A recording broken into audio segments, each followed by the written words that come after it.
Hey, what's up, y'all? Y'all know what this is. This is Lady Miz. This section is called Talk Therapy here on From the Ground Up Productions. Today, I am interviewing a very special guest. I know her as a dope MC. We have Alicia Leigh in the building, and today we are going to be talking about how she is overcoming substance abuse. She's going to tell you her story and how she's able to get through it. And I'm sure she's going to give you guys some tips on if you find yourself in the same situation, the things that you can do to keep moving forward and to never give up. From the Ground Up Productions presents Talk Therapy with Lady Miz. She is here to listen and give advice, but brace yourself. If you can't handle the truth. Because she's not sugarcoating a thing. She's getting to the root of the problem and addressing the ugly truth. You're now tuned in to Talk Therapy with Lady Miz. So let's welcome Alicia Leigh to the building. How you doing? Hi, Liz. How are you? I'm well, thank you. How you doing? Listen, I'm doing great.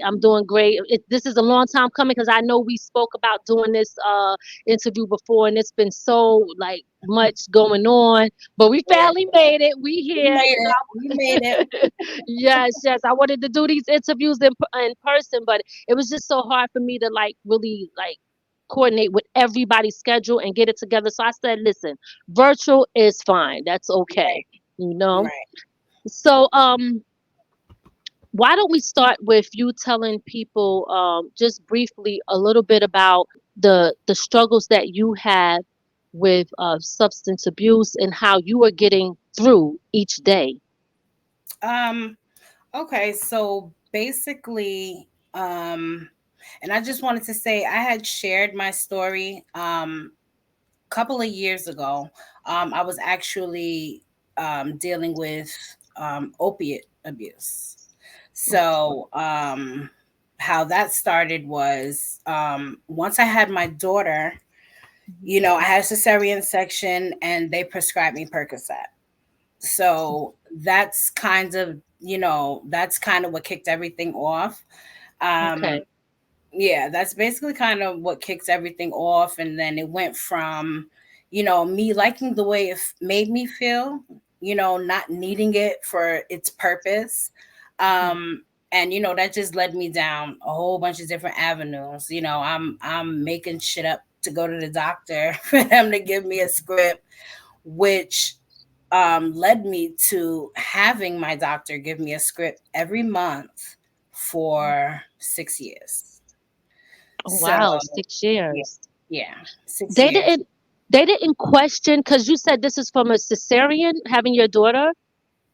Well, that's when I got my first script. That's when I first tasted, took a sip of the devil's poison. That's when I had my first pill, my first set of pills when I had my daughter. And they didn't question after a certain period of time why you still needed it. The doctors I didn't wasn't question that. I wasn't getting it from them. I then went to my primary care doctor and I told him some bogus story about my back. I think I told him I got hit with something. Oh my God. Yeah, and the crazy thing about it is he referred me to physical therapy to get an MRI. I didn't do any of that, and he didn't check up on it. So to be honest with you, I Mm. believe these doctors get kickbacks, at the end of the year for every narcotic, any prescription period that they fill, but more so Yes. narcotics. Yeah. Absolutely. Along with Yes. some other stuff they pushing out there. Yes. Yes. Oh wow. So Oh my that's how that goodness. all got started. Yeah. Okay, so when did you realize that was it a time where you realized that this was a problem for me? Like this is not good. Is there things that were happening in your life that was like making you say something is wrong here? Um, I didn't think anything was wrong at the time because everything was going accordingly.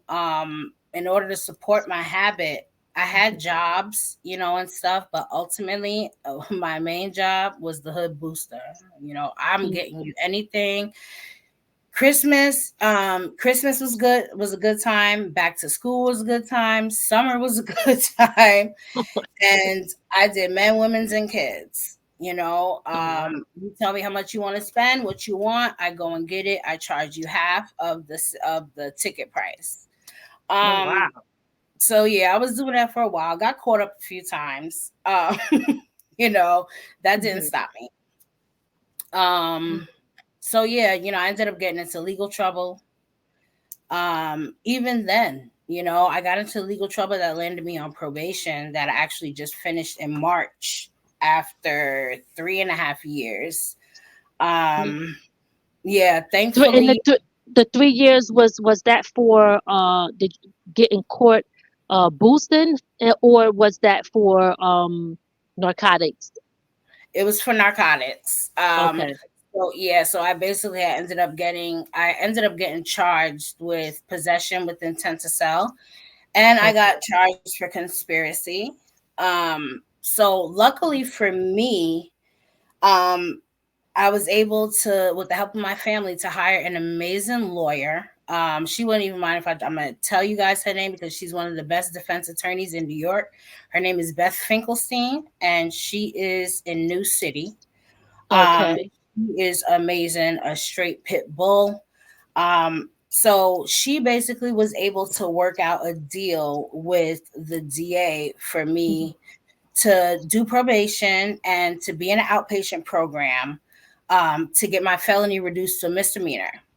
Now, the only Oh wow. reason why that went so smoothly is because I literally had to go to every pharmacy, especially the pharmacies from when my doctor was prescribing me for so many years consecutively, and Hmm. got a printout of every prescription every month for the couple of years. And that's how she was able to fight her case. Like, no, she needs help. She don't need jail. She needs help. So, Oh. yes. So Hmm. that landed me in an outpatient program. You know, it's funny that you say that because a lot of times, most people or most judges or the DA is so quick to just put people in jail. There's no Right. real what's the word I'm looking for? Rehabilitation or anything to really No, help the individual if there isn't a problem or an issue. They just want to just send you in jail and get the labor off of the inmates and whatever they that's can get out of it to make their stats look good, right? But it's absolutely nice that you was able to have a lawyer to be able to say, you know what, let's show them proof that this is bigger than just you just out there just buck wild and going wild and doing things. right. There you Right. had a problem that you were Right. trying to support. Right, Right. right. Okay. You Okay. know, Hmm. yeah.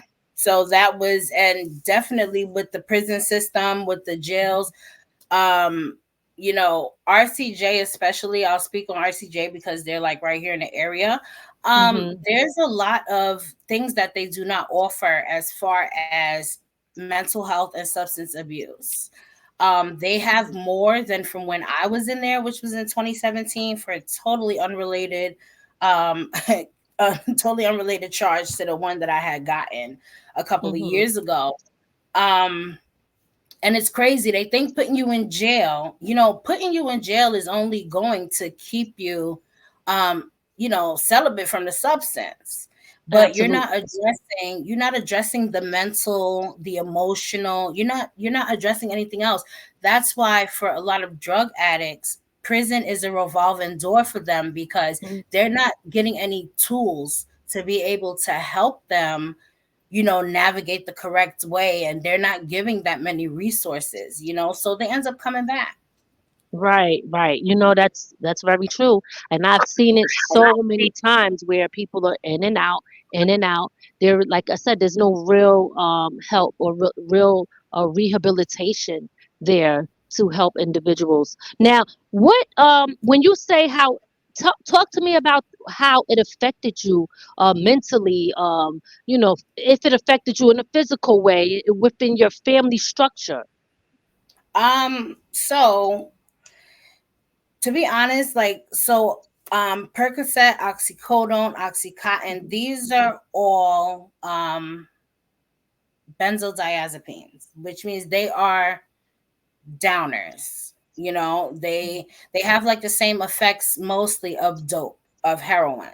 When you see people Really? nodding out, and yes, for me, um it acted more like a stimulant for me because it gave me energy. You know, I'm very highly anemic. I'm very you know, my iron is very, very low. So I'm always tired. Hmm. Iron pills don't really work for me. When I was taking those pills, it's like I was superwoman.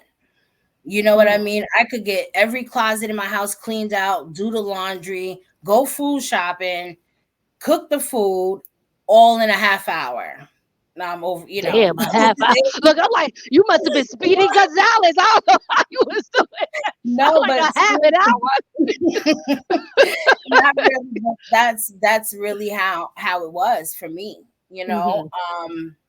yeah, that's how it was for me. So it started to affect me physically when I had already been became, because first of all, when addiction starts, you get mentally addicted to the substance, and you Hmm. get emotionally, psychologically addicted to it, and you get physically addicted to it.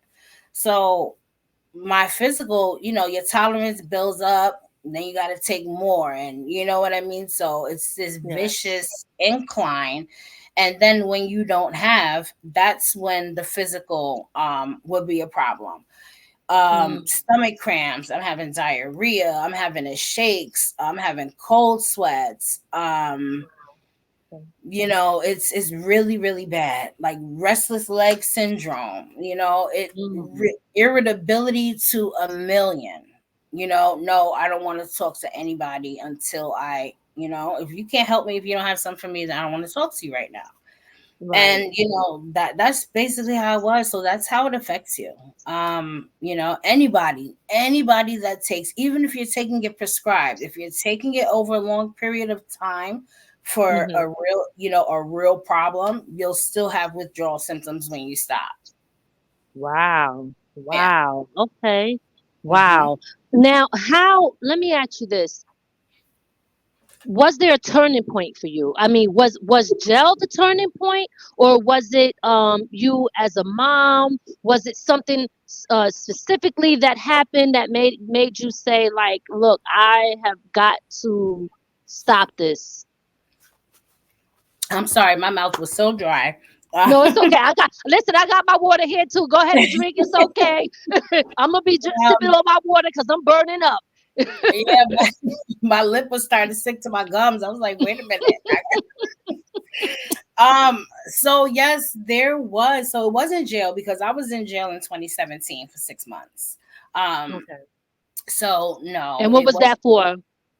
I got convicted of a felony in 2013 for grand larceny, Okay. and I was on probation. I didn't get jail time at all. I just got 5 years probation. I ended up Hmm. violating probation. Um, so that, you know, so I had to do I had to do 6 months. Um, Okay.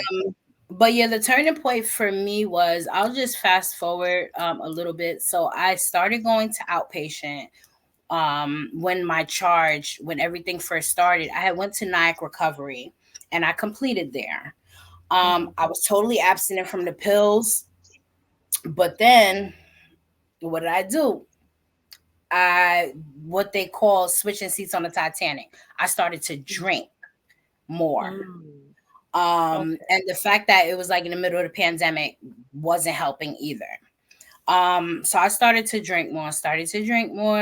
My PO would threaten me, you know, but addicts are really, really smart people. Like, we have many, many gifts of manipulation, the gift of gab, so many things. An addict can woke up broke, and by the end of the day, they done gotten enough of whatever their substance is. They done ate. They, you know what I mean, and still have some change left over. So, That's and I gotta say, not to cut you off, because we were just talking about this the other day. It's like you find the financial ways to come up with being able to get that, no matter what the situation is. You right, know. right, Hmm. right. But you don't. But you wouldn't put the same energy into like trying to find a job or something like that. I have been a Right. victim of that myself. Mm. Um, so yeah, so basically, I'll just say I ended up finishing, well, prior to me finishing probation in March.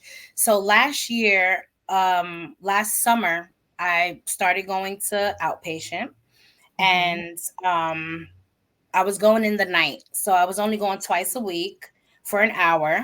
And I was in a group setting one day and I was sharing, and I basically said, I'd rather drink in a crib than to be drinking out in the street, to be bar hopping and stuff like that.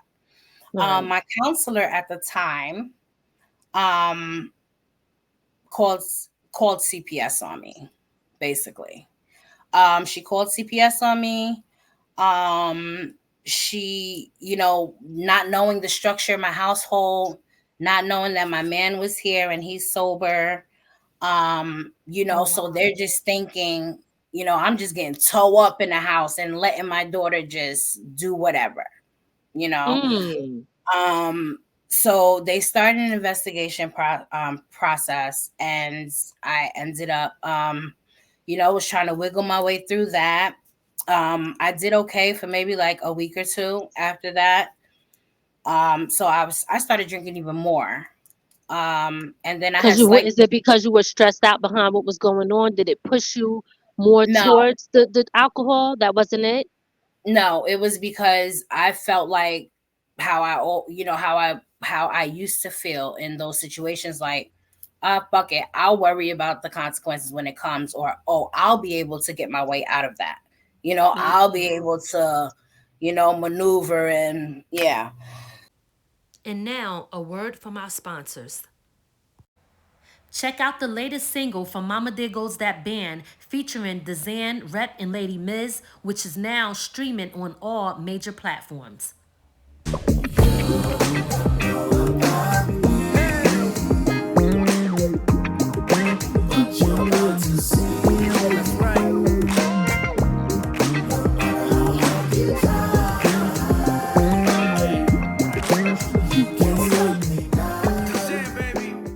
Get ready for The Imperfect Marriage, a new segment with husband and wife, Lady Miz and Ray, on From the Ground Up Productions. We're going to be sharing real insights on what we believe marriage is all about. New episodes is coming soon, so stay tuned so you do not miss out.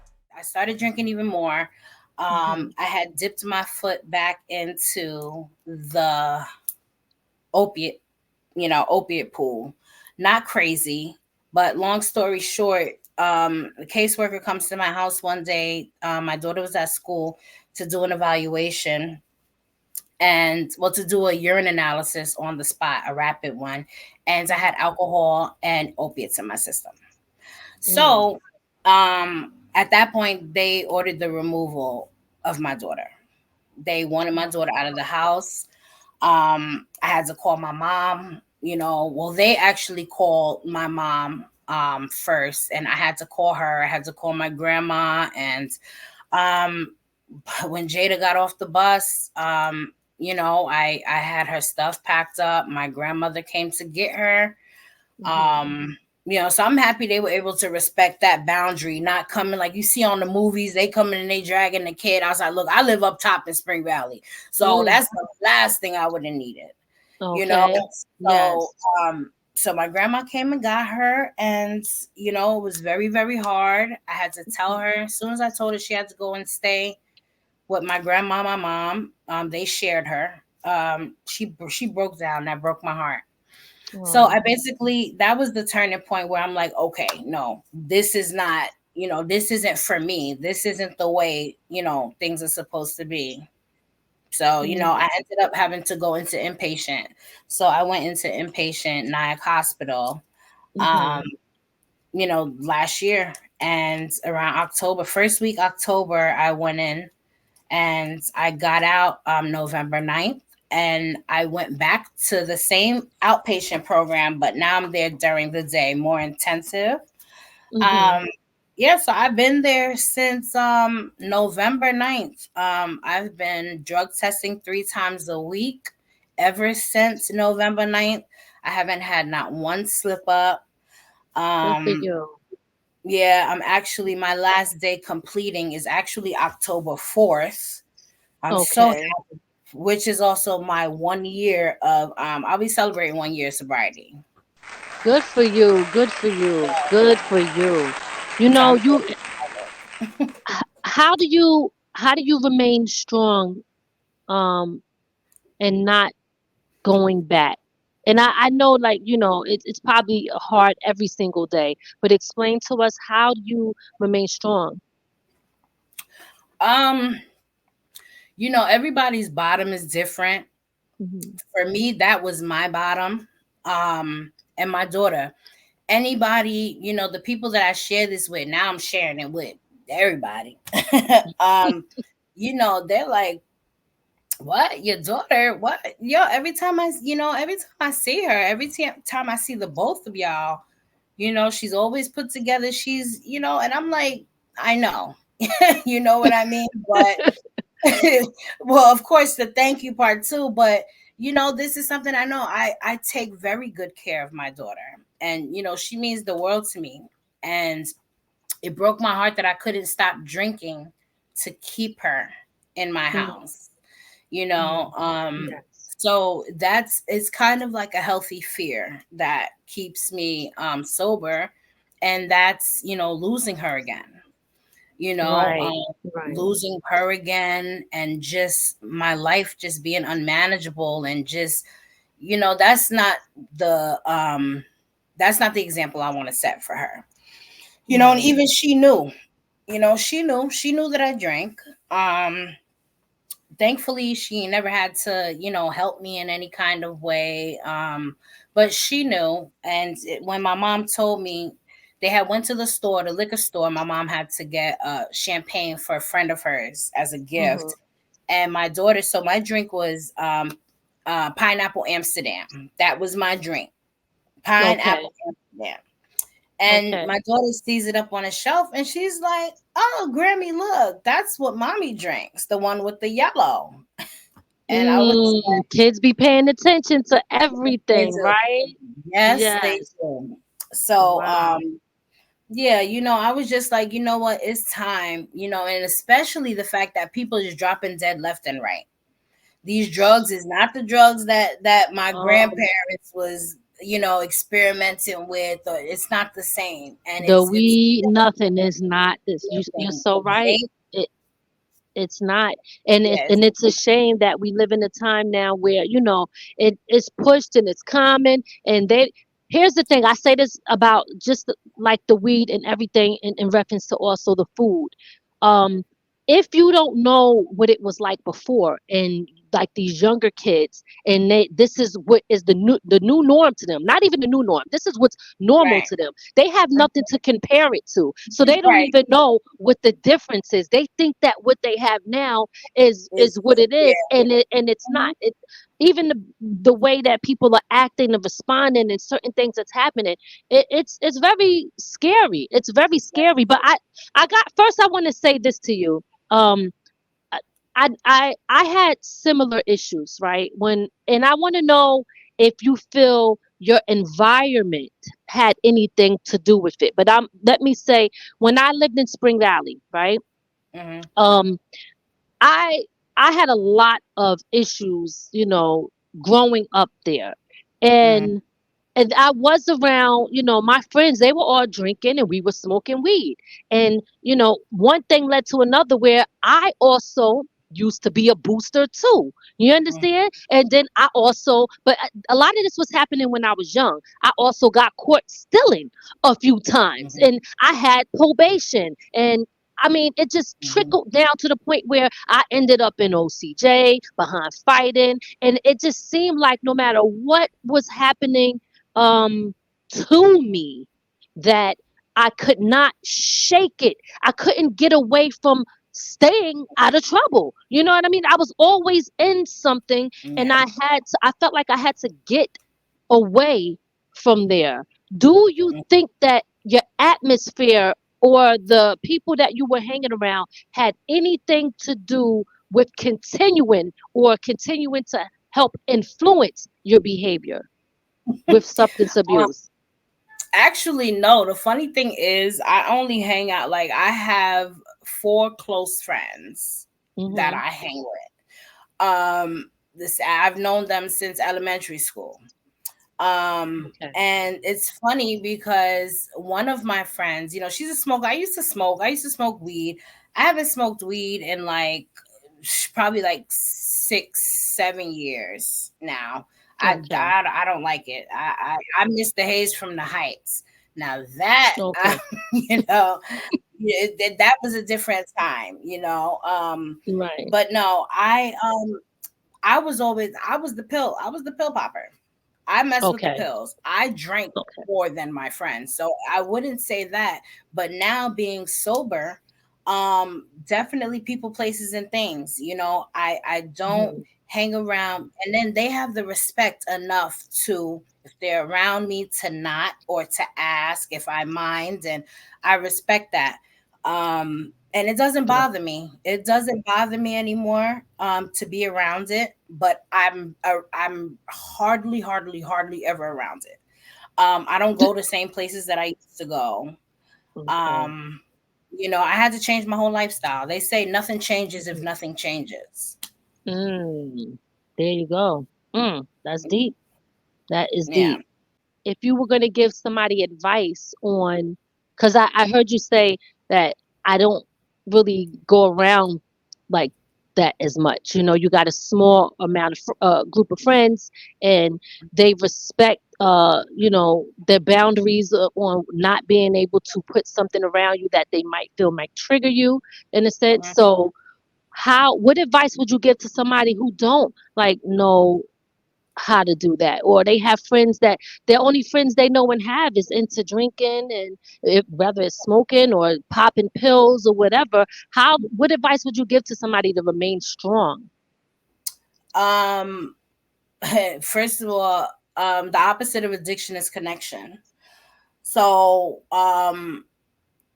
go. I would say, go to a AA meeting. See, me, I've been an inpatient. It's about to be. I mean, outpatient. It's about to be a year, and inpatient was my blueprint. Hmm. I took inpatient very seriously. I took it extremely seriously.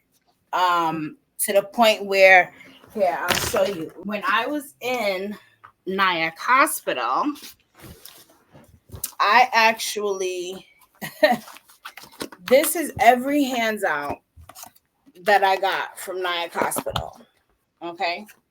Oh, While I was an wow. inpatient, and I kept all of it. Oh, And the wow. reason being is because January I started school at RCC. Good for January 6th. you. I started school January 6th at RCC. I will Hmm. be completing December 17th, which will be a great Christmas birthday gift for my mom. I'll be a KSAC trainee. So, Oh, nice. yes, that's what I'm doing. At this point, that's what I was meant to do. You know, so I would Beautiful. basically tell them, I gathered toolbox tools, and I stored them in my toolbox.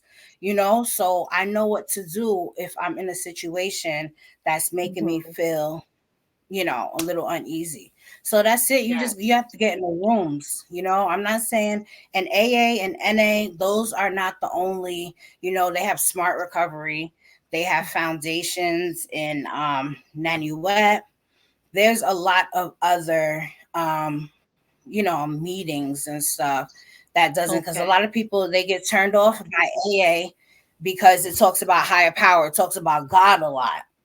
So a lot of people Mm. get turned And off they by get it. turned off from But, that? Wow. some people do, because we have atheists, we have Oh, people that right. aren't religious but they're spiritual. So, Mhm. but there's something out there for everybody. But you have to Absolutely. want to stop using. You have to want to stop using. If you don't, you can't stop for your mother, you can't stop for your kids. I've seen it. I've seen people know what's at stake for their children, and they still cannot get it right. You Mm. know, um, you have to do it for yourself. Right. Yeah. Once you make that decision, you have to take in everything that you could take in. Yeah. You have to admit to yourself that you have a problem. That's the first step. And then, you have to be vulnerable. You have to, um, you have to basically surrender. You have to surrender yourself. Um, you have to. You have to not be afraid to take suggestions. You don't know what's gonna work. You know what I mean? Right. So there's help out there for people that want it. Absolutely. If I could do it, Absolutely. anybody could do it. Listen, I'm super proud of you and congratulations on staying strong.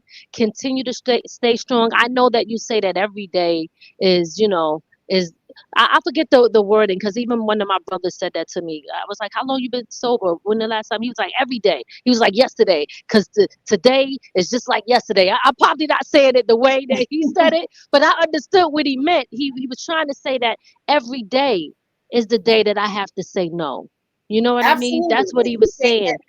You take it a day at a time, and every day I wake up, I have a choice to make. Am I going to decide to stay sober, or am I going to go back off track? Yes, yes, yes.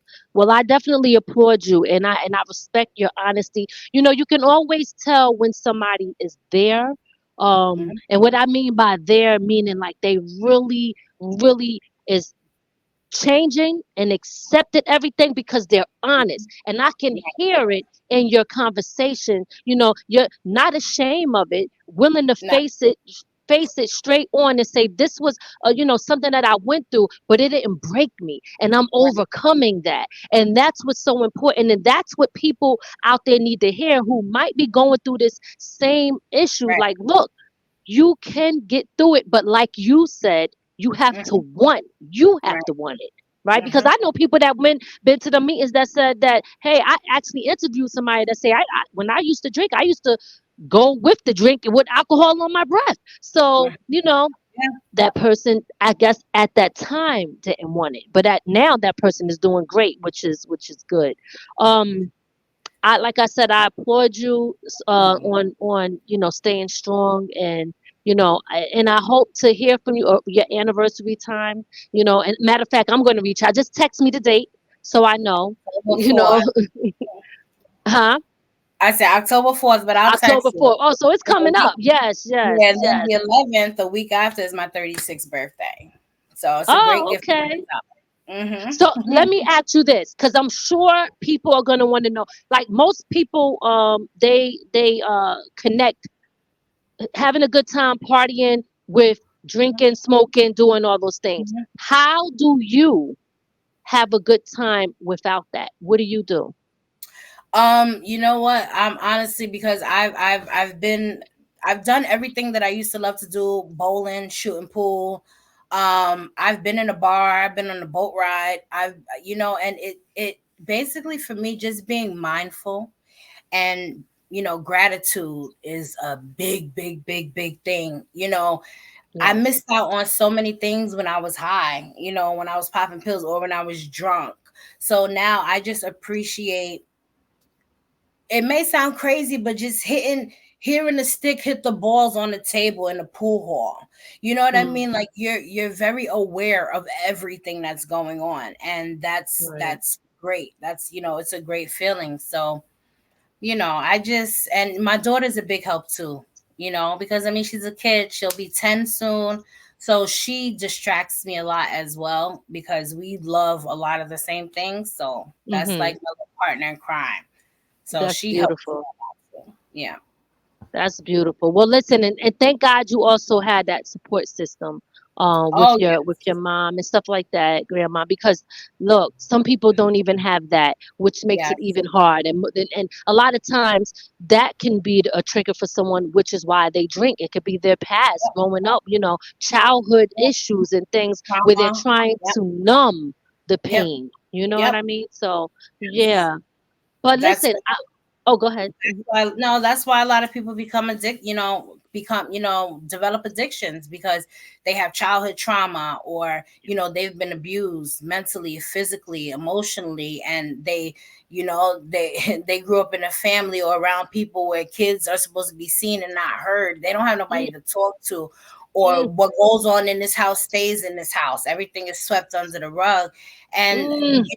they're just taking substances because it's suppressing everything. That's why when you get sober, it's like everything comes up like vomit. All of your feelings, you can't, there's nothing pushing it down anymore. And you have to deal with it. You're forced to deal with it head on with a clear mind.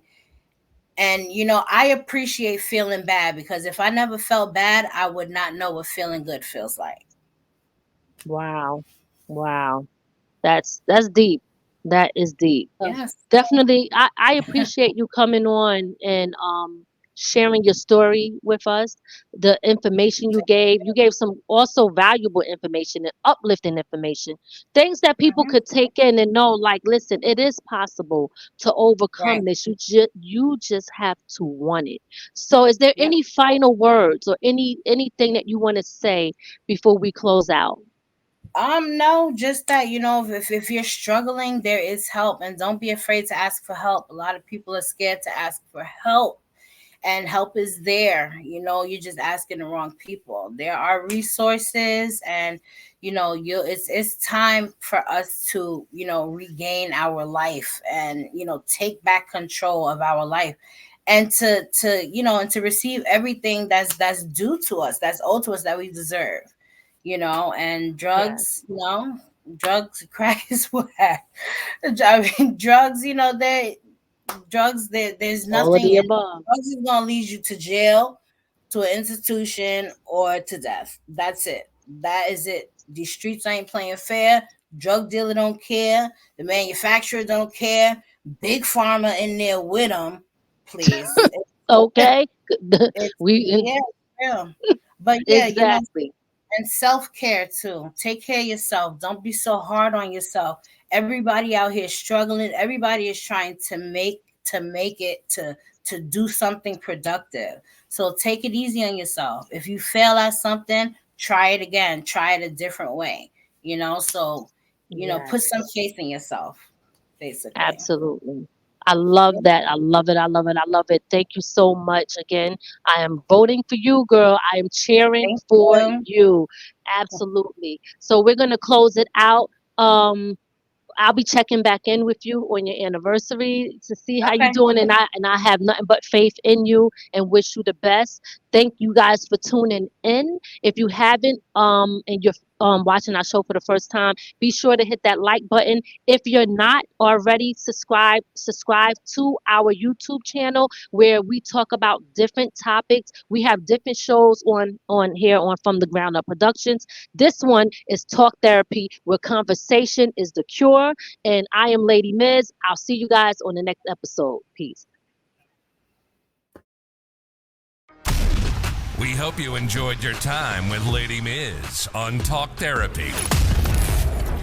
We'll see you next time. Be sure to add our channel to your Roku list and listen to us on all streaming platforms.